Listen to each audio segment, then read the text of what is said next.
Masayang nagtapos ang araw para sa mga mag-aaral ng Lamon Elementary School sa bayan ng Goa matapos silang mabahagian ng tulong sa isinagawang aktibidad ng 502nd Community Defense Center nitong February 26.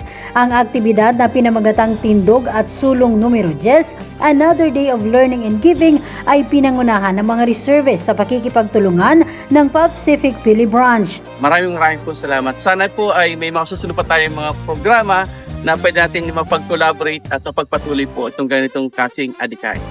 I would like to give our deepest gratitude po to 502 CDC and Pacific for sharing your blessing with our learners here po in Lamon Elementary School. Isinagawa ito sa ilalim ng temang Gift for Learning from Our Hands to Their Dreams, kung saan nakapamahagi ng mga school supplies sa 300 mag-aaral ng naturang paaralan. Layunin ng aktibidad na mapataas ang moral ng mga mag-aaral at masuportahan ang kanilang mga pangangailangang pang-edukasyon. Nagpahayag naman ng taus-pusong pasasalamat ang mga guro at lokal na opisyal ng barangay sa tulong na hatid ng programa.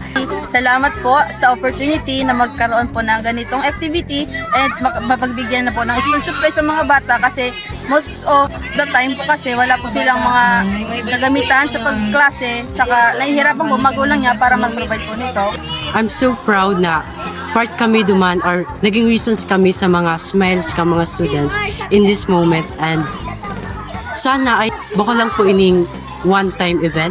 Sana po next event mga makaiba pa po kami ng mga collaboration sa 502nd and Pacific po.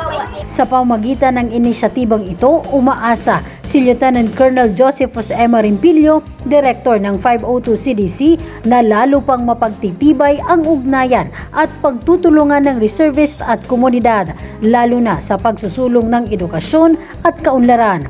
Muli rin nilang tiniyak ang kanilang patuloy na pangakong magbigay pag-asa at inspirasyon sa kabataan. Kapayapaan para sa lahat. Christine Atoles, Spear News.